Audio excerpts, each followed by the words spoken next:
all of this they did not see because I was hiding things from their eyes by definition, by taking charge of cognitive load that would have been theirs without my awesome piece of software.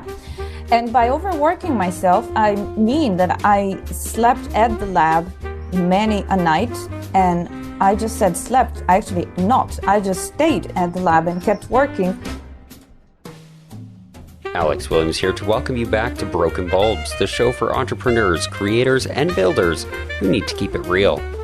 Today, I'm joined once again by Federica Bressan. Now, she previously featured on episodes 93 and 137 of Broken Bulbs, so be sure to head back into the backlog and check those two episodes out as well. That's 93 and 137. Federica is a science communicator with 10 years of experience as an academic researcher. She holds a PhD in computer science and 2 masters in music and musicology. But while working in academia, she wasn't even sharing what she was doing. That's coming up after the break. Hey guys, real quick before we get into today's show, I just wanted to say a huge thank you for listening, and thank you for all the ways that you offer support, whether it's through reviews or sharing it with a friend or family member who you think would get something out of this episode. If you want to find more ways to support us, you can go to mechoradio.com/support. That's MECHO radio.com/support. Again, that's mechoradio.com/support. And with that, let's get on to today's show.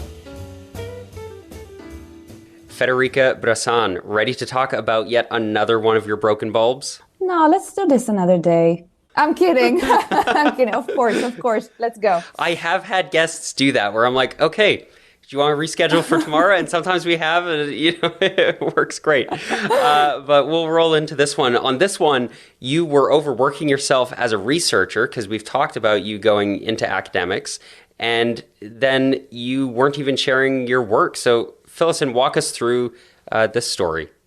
If anyone takes anything home from my bad example here is to be good at what you do and let people know about what you do. Don't let them know that you're good. That should be self-evident. Just show them what you're doing. If you have a brilliant idea in the middle of the forest, what value does it really have?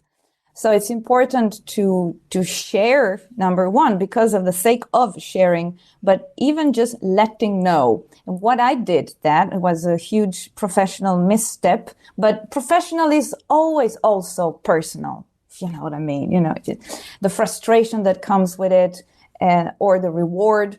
So it was also a personal failure. So what did I do there?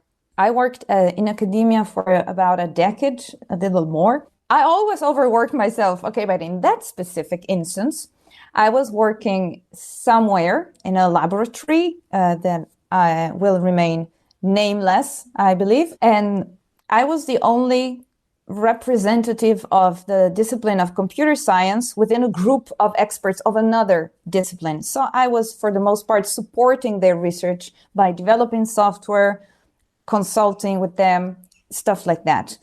And I was still doing my PhD. I hadn't finished my PhD, so I was rather young as an academic age.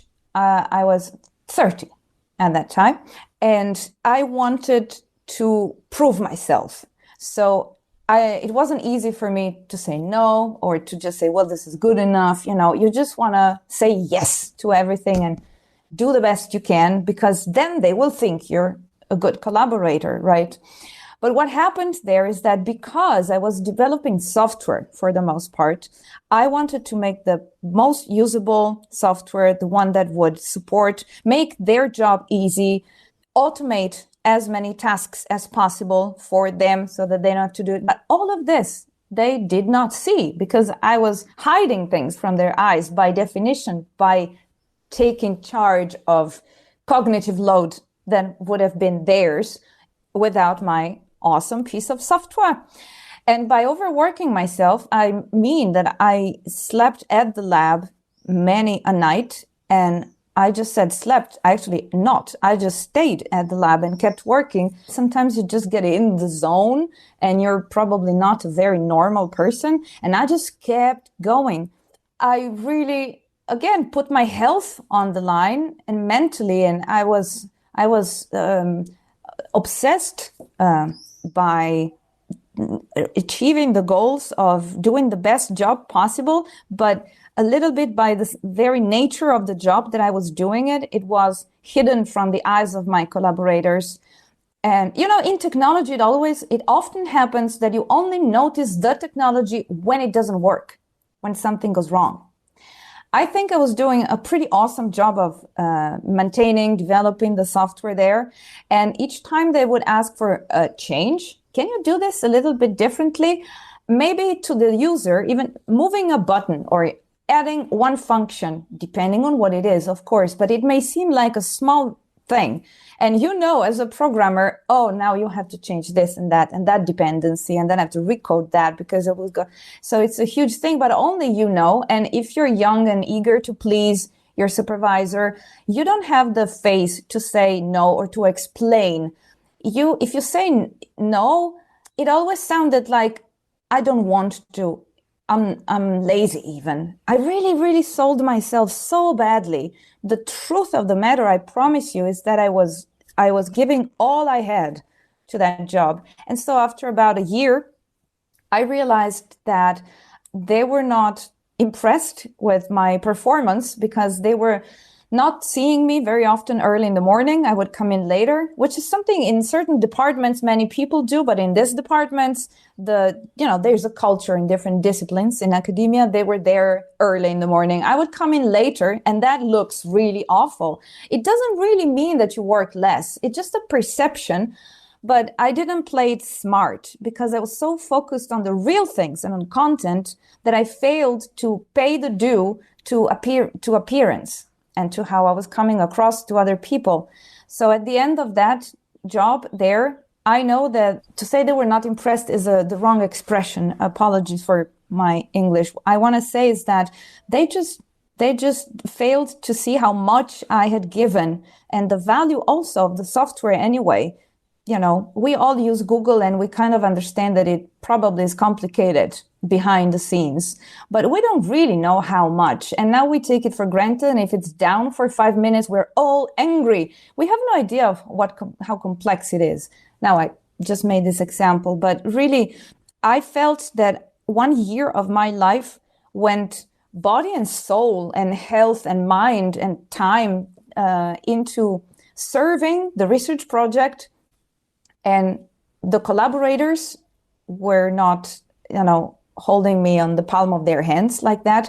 But also because I was always coding, I did not publish about my coding. I did not publish many articles that year explaining what I was doing because I was so busy doing it.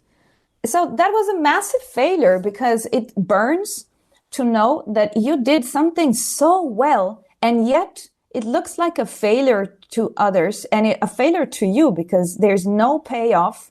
Actually, you damage your career in the mid to long term because you need to show other people that you're good and that you work. So they refer you to other people. And if you publish more articles, you have a longer resume that counts in academia. I mean, you should publish something. I really published very little that year.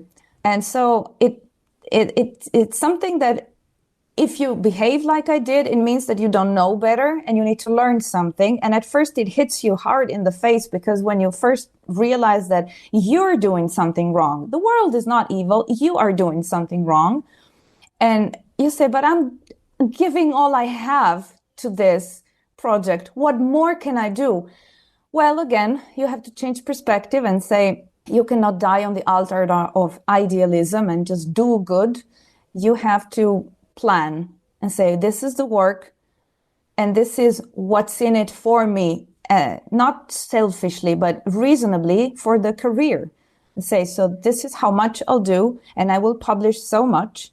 And I want them to understand what I'm doing or we have a problem. We have a problem. That was a huge lesson then.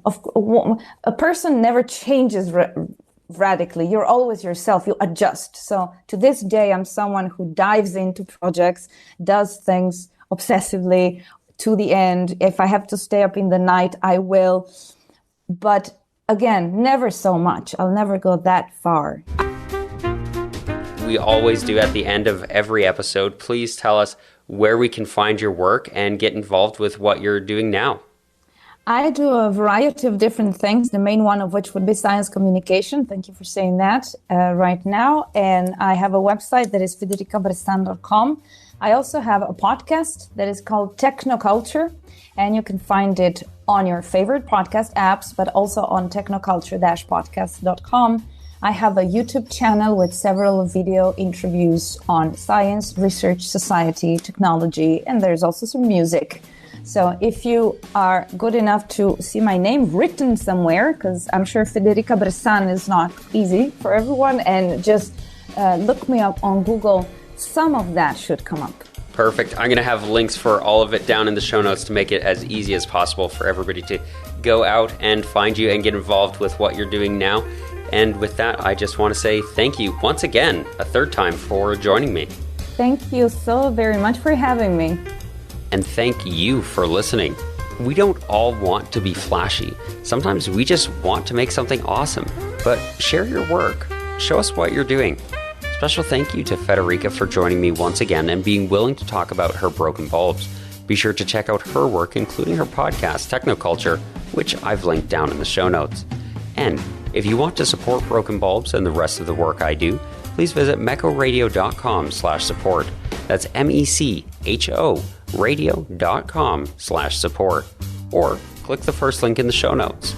You can also find Federica featured on episodes 93 and 137 of Broken Bulbs. Broken Bulbs is produced by Mecho Radio, and we are, of course, a proud member of the Create Fine. I, Alex Williamns, was your host. The podcast artwork is by Bethany Gustafson, and the music we use is by Brian Claxton and Wesley Thomas.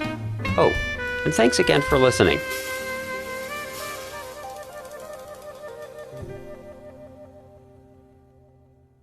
Mecho.